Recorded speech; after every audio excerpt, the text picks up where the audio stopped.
Alrighty. Good day, everyone, or good evening, or good morning, wherever you are from in the globe. Welcome to our webinar, the Cirrus 2024 Roadmap. Today, we're going to give some insights into our process when it comes to what we develop. Over the years, we've listened to a lot of feedback and from our customers, partners, and industry members as a whole to decide where to improve. So this is kind of a look inside our head. We're also going to look back at the important groundwork we've laid down in 2023. We've made over 2,000 changes and improvements, from better item banking to an improved coordinator dashboard. And then we're going to take a look ahead. The main event is our 2024 roadmap. We're making huge strides in item authoring and exam delivery, and we're also revamping our marking tool and so much more. And without further ado, let me introduce our CEO and founder of Cirrus Assessment, Vegard Sivertsen. This is something that he's been really passionate about. As a matter of fact, he's talked about it so much at the office that I could probably give the webinar. I don't think anybody wants that, but it just goes to show that his passion is really in developing the best product that we have, that we can have, and really taking the feedback in, listening to it, and putting his expertise to the mat. So without further ado, Vegard Sivertsen of Cirrus Assessment. Take it away. Okay, thank you very much for that introduction, Christina. So we have a very packed program today. For the next 45 minutes, I'm going to talk about what drives me, what has my passion, and that is to create products that users love. And as Christina said, I'm going to start by looking back at what we have done the last 12 months, but also looking into the future and what we're working on currently. But before I start on that, I want to give you a little bit of insight into our thought process. What goes into deciding what we develop? How do we decide what to develop? How do we prioritize features, etc.? So for the next 45 minutes, I'll be talking about that, and then we have a 10-minute Q&A at the end, as Christina said. Yeah, I'm really much looking forward to show you all the great things that we have in store for you. So starting with how we prioritize features. This is a difficult thing. We have to juggle a lot of needs, different types of customers. We have higher education customers, we have awarding bodies, we have professional testing organizations, and they all have their own unique needs. But also, in many cases, their needs also align. And we also deliver assessments throughout the globe. We have customers on all continents in the world, but also their own types of requirements and often governmental requirements in different countries. As you can imagine, it's a lot of things to keep in mind and a lot of balls that needs to be juggled in the air at the same time. What I mostly divide the development into are three parts. It's improving the existing features, developing new features that we're missing in the product, and also developing next-gen features. Those are features that you didn't know you needed, but once you have them, you are amazed that you could have lived without them. And the challenge here is to find a perfect balance between these, because if you focus too much on one, you might forget about other user groups. Then, as you also saw in the introduction slide, we also use a lot of data to make decisions. So you saw that we, for example, half of the question types used in Cirrus is multiple choice questions. And essay is a good number two, with I think it was about 16% usage. So if you combine those two question types, even though Cirrus has about 20 different question types, 2/3 of those questions consist of multiple choice and essay question types. So this is very valuable data for us when we decide what to focus on and what to develop. The decision-making process of deciding what to develop is not arbitrary. It's not random. It's not something we just come up with. It actually goes through a very strict process of vetting those features. We gather feedback from a number of sources. I would say the most important one is obviously our users and customers, but also from competitors, seeing what kind of great features they have. And in many cases, you have local regulations that needs to be adhered to. Like, for example, in the UK, you have off-call regulations, and we need to make sure that we stay in line with those requirements set by off-call, for example. So we get a lot of feedback from a lot of different areas. And once we have a long list of things that we want to do, things that we want to improve in the system, we go through a screening process.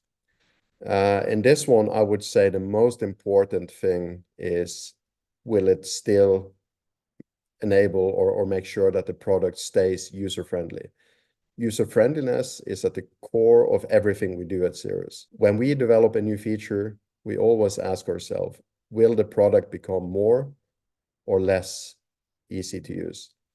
And if the answer is it will be more difficult to use, then we go back to the drawing table and we redesign that solution. So the challenge here is to, on one hand, develop improvements to the product, but at the same time, not let it go at the cost of the usability of the platform. And then other things like how many customers or users are requesting a certain feature. Will it generate new business? Will it generate more sales? How much is the feature used, as I mentioned in the opening? So these are all kind of screening criteria that we go through when deciding what to develop. And I just want to quickly show you this curve, because I think a lot of software companies fall into the trap of just saying that when a customer says jump, we say how high. But it's very, very easy to fall in the trap of just developing feature for the sake of the feature. But as you can see from this featureitis curve, as you increase the number of features, you also increase the complexity of the product. And you need to make sure that you stay in the normal user curve here and don't alienate the users that are not that tech savvy and yeah, might be challenged if the product becomes too complex or too feature rich, to say it like that. So we always make sure that the product stays easy to use.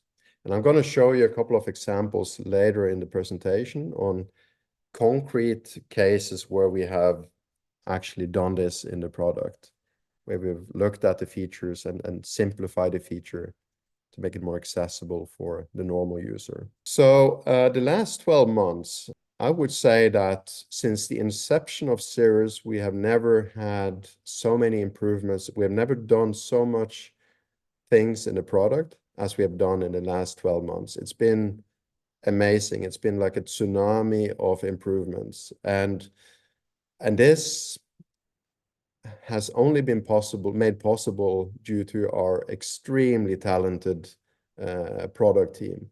Every day I get impressed by the professionality of the team, the skills, the passion they have for the product, etc. And as you will probably see during the presentation, I think you can agree that the quality that Cirrus stands for and that we want to represent, that clearly is the effort of a dedicated team, a highly talented team. So a big shout out to the product team before I move forward. So as Christina mentioned in the beginning, we've made more than 2,000 changes and improvements last year. A lot of those improvements have been in the category quality of life improvements. So what I mean by quality of life is that we have simplified things, we have made it more user-friendly, we have made it more efficient, basically making the life of the everyday user a little bit better and improving the way they work with the system. But we also introduced a number of new functionalities, like, for example, the coordinator dashboard, which I will show in a little bit, or the Loft 3.0 functionality, the linear on the fly random tests, being able to deliver that in a defensible and fair way to candidates. And we have also done some next generation improvements that I will talk a little bit more about later. But it's been a really packed year. And the really cool thing about this is that we're just warming up. What we have in store for you this year is going to dwarf what we did last year. Even we are extremely happy with what happened last year. I think this year is just going to blow your minds. So I'm really looking forward to show you what we have in store for you. Before I move on to the actual things that we did in the product last year, I just want to highlight this one because I think a lot of our users and customers are not aware of this. But since last year, we offered the possibility to have a full end-to-end solution or service within Cirrus. So that includes exam booking, where candidates can register for an exam, buy an exam, pay for it, and enroll for an exam on an individual basis. But also, it's also possible to bulk schedule candidates. You have like test centers availability in that solution, where you can see which test centers have empty seats. All of that logistical stuff around enrolling and scheduling of exams is included in this tool. And at the end point, at the tail end of this, you have the credential. So once you have passed an exam in Cirrus, a certificate or a badge is being automatically generated. These badges are using open standards, so you can import them into social tools like LinkedIn and others. So this is our full service offering. As of around autumn last year, we introduced this full end-to-end solution. I mentioned briefly that we did a lot of quality of life improvements last year. And for those familiar with Cirrus, you will probably notice that the way you manage content is much more streamlined, much more consistent. It's easier to be able to manage large sets of data, improved filtering, improved searching, sorting, managing of large data sets. And this is something that we have not only done for the collection or the item bank, but throughout the system.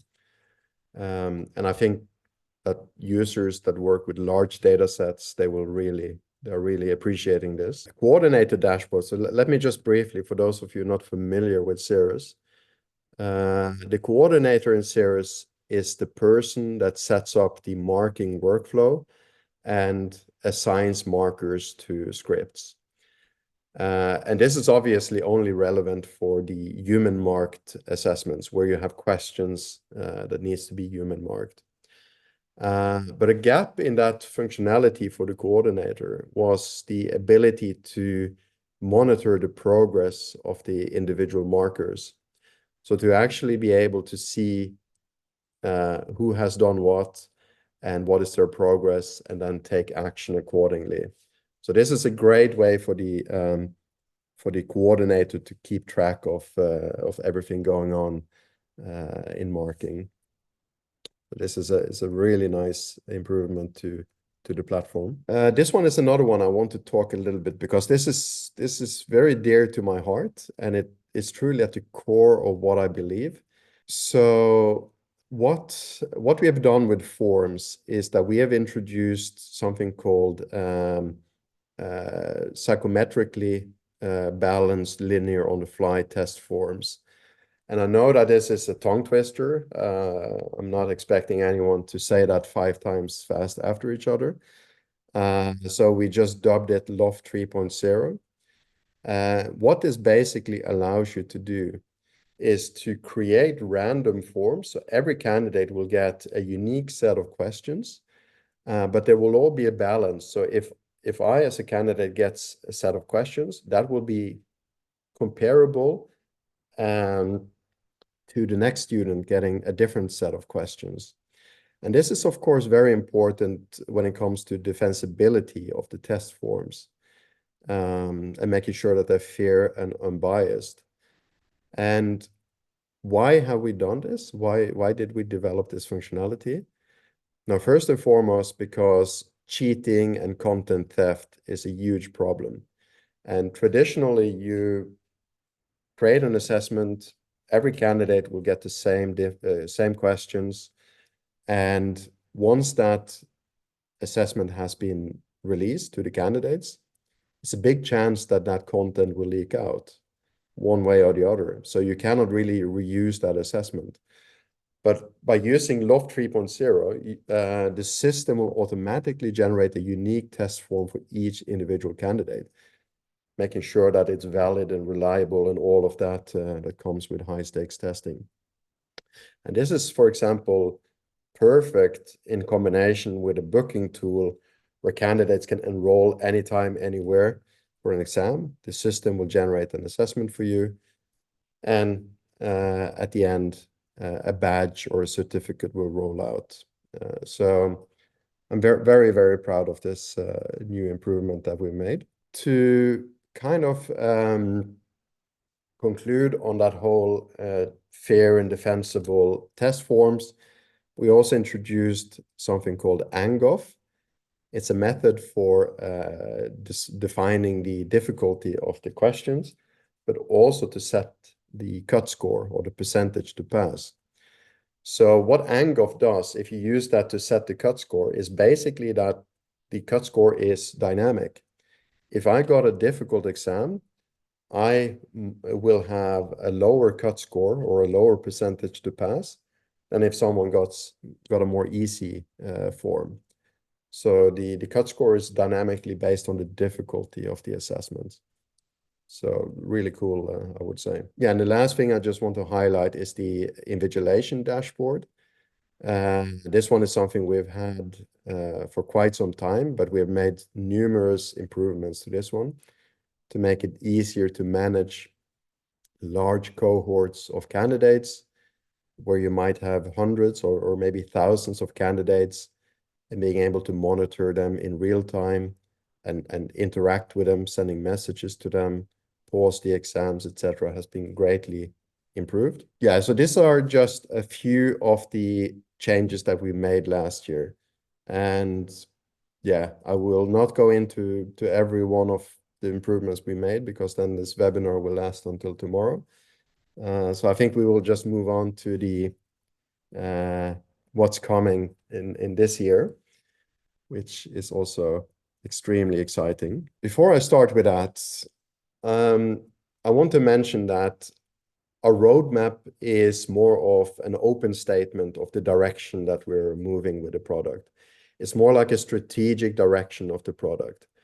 It's we don't set any timelines to it because we want to be agile. We know that the world is changing very rapidly. We need to be able to move quickly to changing needs of our customers and users. So what you're seeing here is more the direction and the focus areas that we have for this year. But I have made them in order of priorities. So the first slide will, for example, be the first thing that we release, and the second one, etc. I think making a product that users love wouldn't be complete if you didn't pay attention to the daily users, the ones using the system every day, and making sure that their tasks can be done as efficiently as possible. So we internally, we have dubbed this happy releases. So during 2024, we will release a number of happy releases where we focus on taking away things that bothers our users, improving existing functionalities, things that just saves you a lot of time in the daily use. So I think everyone that uses Cirrus, they will recognize some of these. First up is the test wizard.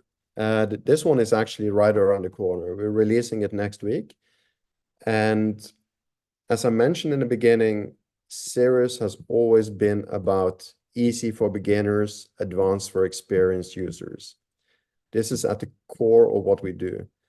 And what we're doing with the test wizard is to create an alternative way of creating and scheduling a test.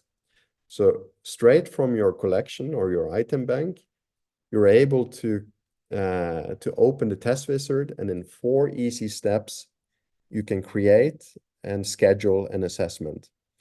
Extremely easy and very low threshold to create quick tests for your candidates. That is not to say that the regular way of creating and scheduling tests will be gone. This is just an alternative for those that wants to kind of more quickly create an assessment. So very, very nice improvement here. Then we have the marking submission, which is also pretty close to being released. I would say that this is probably more a quality of life improvement, since it gives the markers better insight into their own progress, first of all, but also the progress of marking in general, like for other colleagues. But also enables the marker to see how other markers have scored the candidates. And you will see that on when I talk about the new scoring 2.0 in a few minutes. You will see that the social aspect of Cirrus is a very important strategic goal for Cirrus in the coming years, to make Cirrus more social, making collaboration between users much easier and much more transparent. And here you can obviously then see how others have scored your candidates and better being able to understand the reasoning behind scoring. So the next one coming up is an improved login page. And this one was actually driven by a governmental requirement in one of the markets that we are on, to have two-factor authentication for admins. And we thought, okay, two-factor authentication, let's make it a little bit more exciting. Let's just completely revamp the new login page. And this is also a great exercise for us to start to work on making the whole candidate delivery engine responsive. So to make it being supported on mobile devices. And the first step in this one is the login page. But again, we've made some small improvements that I think a lot of our users will be very happy with. For example, being able to post news on the login page. So you could, for example, post information on the login page on how to get help if they can't log in. You could have a link to an onboarding site, for example, where they see information on how to deal with exam situations. Yeah, the sky's the limit on what you can put here for your candidates and users. So it can be a great help for them to know who to turn to if they have troubles logging in. The star of the day is what we have dubbed scoring 2.0. And what we have done here, because scoring of essays and file response questions is not something new. We've had that in Cirrus for 10 years. But what we have done is we have taken all the feedback that we've received in the last 10 years. We have looked at trends in marking. We have looked at how can we help our users save time in marking, because marking is probably the most time-consuming process when it comes to assessments. It just takes a lot of time. And if we can help markers becoming a little bit more efficient, you can understand that the number of hours saved can add up tremendously, because you're talking about thousands and maybe tens of thousands of hours on marking every year, depending on the size of your organization, obviously. And if the tool makes you 30% more efficient, yeah, that's a lot of time you can spend on other things. So important when we developed, or when we design this new scoring page, is that it should be social. It should support collaboration between assessors. You should be able to truly collaborate and discuss with your co-assessors. It should be supporting both paper-based assessments as well as on-screen assessments. It should be flexible. You should be able to change the criteria or the rubric on the fly as you mark, as you might have noticed a mistake in the scoring rubric. You want to change that. It should be efficient and easy to navigate, so help you save time by efficiency. And it should support AI marking. And I'll talk a little bit more about this in the demo. But the idea of AI marking is that as you mark your candidates, the system in the background is learning from your marking behavior, and it's actually starting to look for trends, looking for similarities. And eventually, when you have marked enough scripts, the system asks you if you want the AI to take over scoring the remaining candidates. I'll show you this in the demo in a little bit. And the last thing that we wanted to make sure we supported was a more rich feedback functionality. So we have, for example, the possibility to record video or audio as part of your feedback, but also to upload files as part of the feedback to the candidates. So this is the prototype, and we are, as we speak, working day and night to finish this. We started the work early in January, and it's progressing very well. So it looks like our timeline will be achieved. I'm very happy with that. I want to highlight a couple of functionalities, and one of them is the navigation between the candidates and the questions. So if I click on this search bar here, I will be able to see exactly. So I'm now marking Willy. It's a candidate, and I can see which questions I need to score or grade. I can see that I've graded 3 questions of this candidate, and 2 of the questions are auto-scored. So this allows me to quickly jump to an unmarked question of this candidate. And you can see that I've flagged a couple of them if I want to go back and take a closer look if I have time. But I can also toggle by candidates. So I can see that all the candidates that I'm assigned to mark, I can see how many questions do I have remaining that are left to mark. So I see that I need to mark 9 questions for Jane. For Lynn, I've already completed my assessments.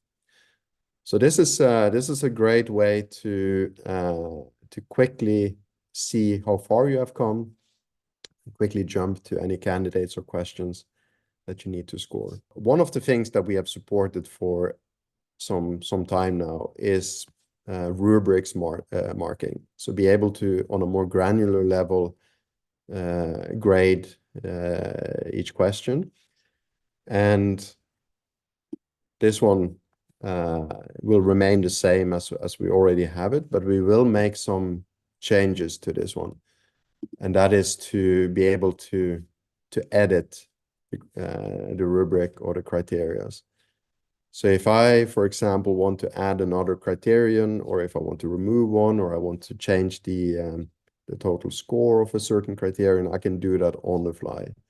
So it's a great small adjustment that we're doing to make the life of the markers just a little bit better.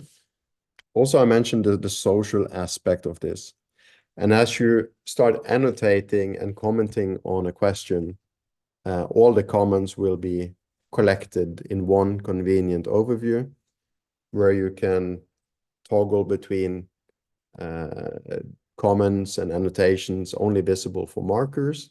So something you're discussing between your co-markers, or all comments and annotations. So obviously those will be also visible for candidates as well. Also, I would like to highlight that we're introducing keyboard shortcuts. So in order to improve efficiency and speed of marking, you can use keyboards instead of mouse. So you can, for example, view the screen as one of your co-assessors, and then you will see their scoring and annotations and everything through the eyes of that person. So this reverts back to that social aspect that I was talking about. And also commonly used actions like moving to the next candidate or next questions, and all of those will be possible to be done through the use of keyboard shortcuts. Annotations. Important part of scoring is obviously to annotate and give feedback to candidates. And you will be able to highlight certain sentences. And when you highlight a sentence, the screen will pop up and you can give some ready available comments to this candidate, or you can type in the comment or annotation to the candidate in this field. I want to pay a little bit attention to this one. This one is a unique one. This one allows you to connect annotations to criteria. So you can see the criteria that you'll have on the right-hand side here. So why would you do that? Now, first of all, it gives the candidate a better insight into like, how did you judge the different criteria in my assignment? But also, this is also used for the AI to train the AI to recognize certain text from candidates and connect them to criteria. So if the system knows that these sentences belong to this criteria and that is the score, that is how the AI is trained to recognize your marking behavior. And based on that, the system is then able to eventually come up with a suggestion. I have enough data to take over. Do you want me to take over? I can do that. And the remaining essays and file response questions will be auto-scored. Or you can just continue marking as normal. We've had a separate webinar around this topic that I'm sure we can send a recording if you're interested in this. But this is a really, really powerful functionality in the whole marking solution that we're bringing out. I want to highlight that this is not only for essay questions. This is also if you use file response question types. So, for example, this works really well together with our Office 365 integration, where the candidates are able to work directly in Word or Excel during exams. And the cool thing about this is that you will see that file that the candidate submitted. You will see that as an embedded file in the marking screen, and the marker will be able to annotate directly into that file. That could be a Word file or an Excel file or even PowerPoint file. So you can imagine with the Office 365, you have the ability to make drawings, flow charts, all of the power that you have in the Office suite will be at the fingertips of the candidates. And now the marker is also able to annotate that directly. So great, great stuff. Just one more thing on this one, and then I will stop. And that is the possibility to record video or voice. So you can actually give feedback in the form of videos or voice recordings to the candidates. So the candidate from their dashboard, they can then go in and look at this question, and they will see the feedback in the form of a video or a voice recording, for example. Moving on from marking to item authoring. I mentioned in the beginning that 2/3 of our customers use human mark question types and 1/3 use only auto-scored question types. And that is, we obviously need to cater for all user groups. So if we only do marking, we will kind of leave behind 1/3 of our users. So we're also working hard on improving the item banking functionality or item ordering, I must say. And an important part of the item ordering is the side panel that you can see here. And we're improving the side panel in many ways. So first of all, we're adding an overview section where you're able to see aggregated high-level data on this particular question. Things like what is the difficulty of the question? How many assessments and in which assessment has this question been used? How long does the candidate spend on average on a question? And when was this question last used? The tags will remain pretty much the same as what we have today, but just a freshen up of the UI. And the comments, and this goes back to that social aspect that I was talking about, to make Cirrus a truly social experience for the users, to be able to collaborate, communicate with each other, comment, tag each other, etc. during the development process of an item. We're also introducing different language versions.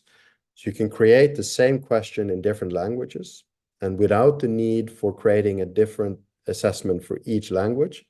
It will be one item, one assessment, but depending on the language choice of the candidate, the question will be presented in a different language or in the language choice of the candidate. Revision history, we're improving the way you can view previous revisions and compare revisions with each other, etc., to make it easier to see the changes that have been made to this item. And lastly, we're introducing what we call friends and enemy items. So if an item is an enemy of an item, they can never be used together in one assessment. And likewise, if it's a friend, they will always be used together. So this is to be able to set relationship between items. So very, very nice improvements to the item ordering here. And then the last slide I have on the roadmap, and this is a little bit further down the line. This will probably be in the later part of this year. And that is to tie everything together in what we call a task and notification center. So that at any time you will be alerted about things that are going on in the system. If you have been tagged by someone, or if someone has shared something with you, or anything that happens that relates to you, you will be notified about it. And the tasks enables you to create tasks and assign them to colleagues with a deadline. And this can, of course, be used for the coordinator to create tasks to markers to mark certain exams or assessments and give it a deadline. Or it could be used to assign review tasks to colleagues in the item banking tool, where you say, okay, review these 5 questions within next Friday, for example. So this enables Cirrus to be much more process-oriented, and also to keep track of everything that is going on in the platform. So I think we are finished, and we are, of course, very curious to hear your thought about this and any questions you might have. So do we have any questions, Christina? Yes, we do. We have some questions that came in beforehand. So I'll go through those first, and then we'll get to the rest of the questions after. Yeah. So the first question is, the last time I was in contact, the only proctoring option was Proctorio. Are there any other proctoring options or partner organizations that you were looking at? Yeah. I'm also interested in any developments around artificial intelligence. Okay. So we do offer several different options when it comes to proctoring, live proctoring, automated proctoring, or record and review. The 2 partners that we work the most with are Proctorio and ProctorU, or Measure Learning.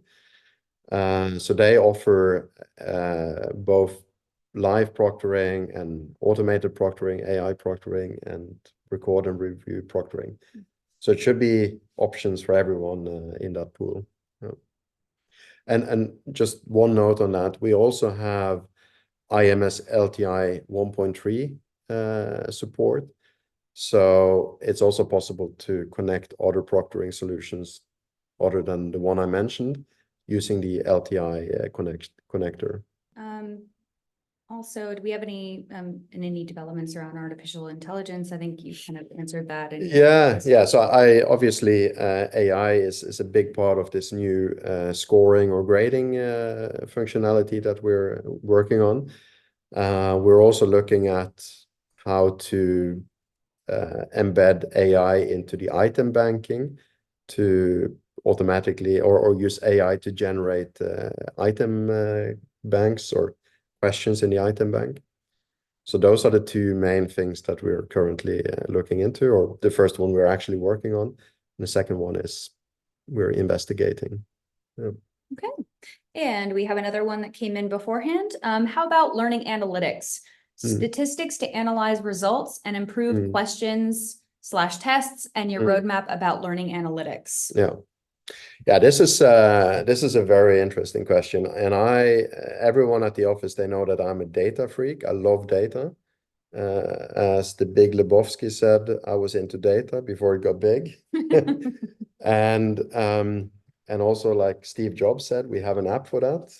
We have a wireframe for that. So just to give you a little bit of a sneak preview into the future of Cirrus.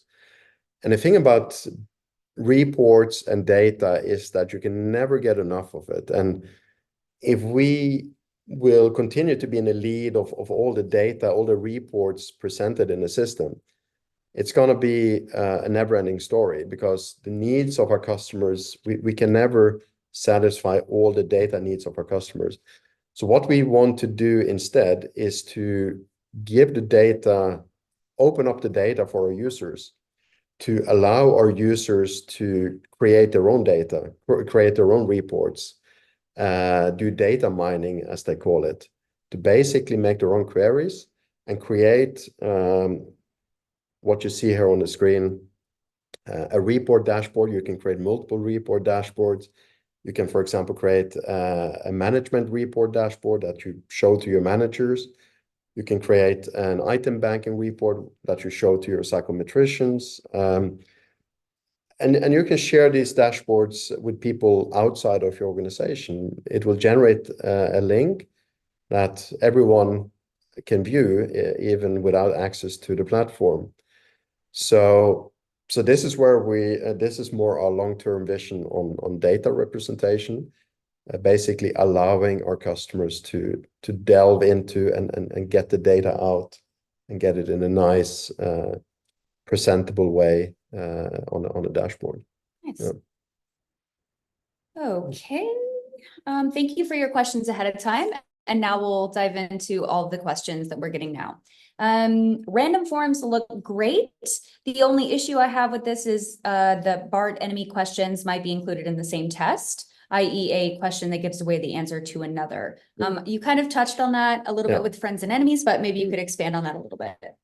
Yeah, I know. So that is a good point. And the Loft 3.0 is great, but the icing on the cake is truly the friends and enemies.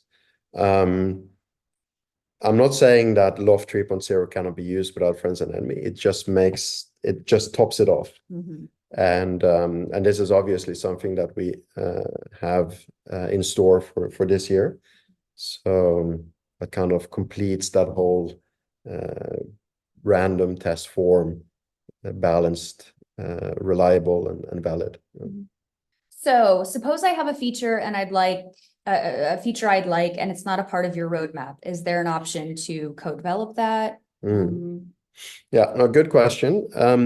So obviously we at Cirrus, we have a vision of where we want to bring the product to. And but we also have a lot of actually quite a lot of great customers with great visions.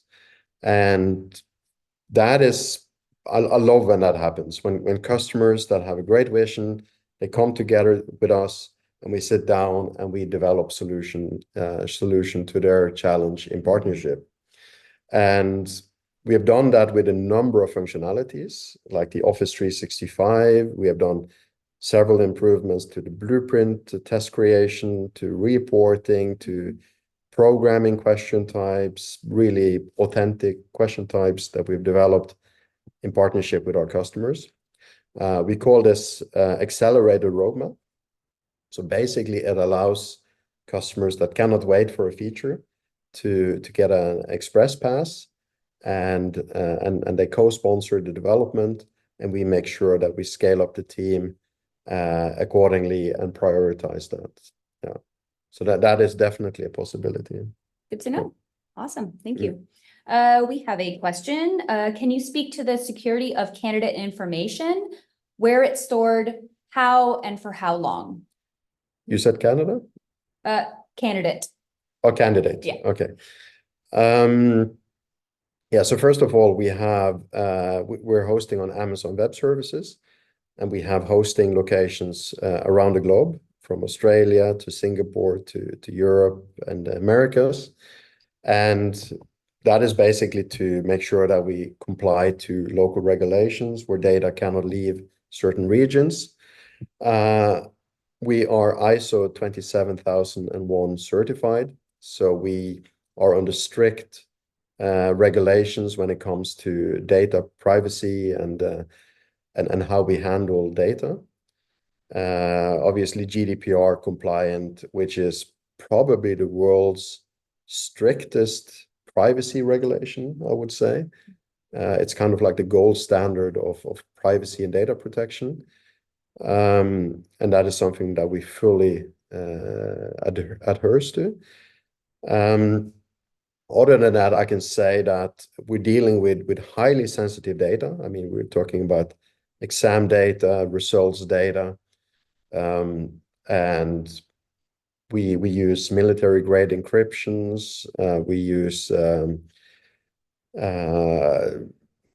anonymization of data. So we allow customers to anonymize candidate data after a certain amount of time and all of that. So I'm not sure if that answered your question. Yeah.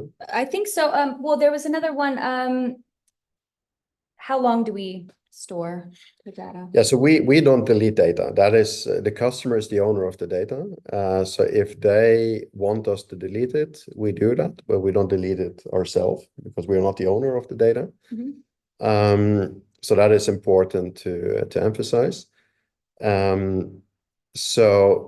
But many countries, they have these retention regulations that they need to keep data for a certain amount of time. And that is obviously something that we make sure that we adhere to. And like I said, if the data can, in principle, also stay on the platform, but in an anonymized form, that is also an alternative for customers that want to go that extra mile towards the GDPR compliance. Yeah. We have a question. Social aspect of marking is very interesting. Will a client retain the option to hide this functionality from the markers should they choose to? Yes, most definitely. So when the coordinator sets up the marking workflow, they also sets up these kind of things, like are they able to see the marking or the scoring and grading of other markers? So that's an option that the coordinator can turn on or off. And in some cases, you might want them to collaborate. In other cases, you might think, well, they might be biased if they see how other markers score their candidates. So it's definitely an option that the coordinator can turn on or off. Well, we have a comment. Fascinating and game-changing. Thank you, Vegard and team. Thank you very much. That was not some of our team. Okay. Okay, and I'm really happy to hear that. Yeah, well, we have another question coming in. Do you have offices based in Canada? So we're actually in the process of having a partnership set up in Canada with a local partner in Canada. So those discussions are ongoing. But that being said, we do have customers in Canada and we do have hosting in Canada, because in Canada is one of those countries that by law, the hosting is not allowed to move outside of Canada. So we make sure that we have our own Amazon hosting center in Canada. So so I'm very happy to be doing this. I mean, this really drives me and has my passion. And my biggest reward is when I see people working with the system and they actually genuinely are happy and give that feedback to me. And that makes my day. That makes me worthwhile getting up and continue this. And so I'm really excited about what we have in store for you this year as well. So thank you very much. Thank you to our customer audience for being part of the Cirrus family. And for others, I hope to be able to welcome you shortly. Thank you so much, guys. I hope you enjoyed. And again, you'll be receiving a copy of this or a recording of this in your email. So keep an eye out for that. And like I said, if there's any other questions, just send them through on our email, info@cirrusassessment.com. Yep.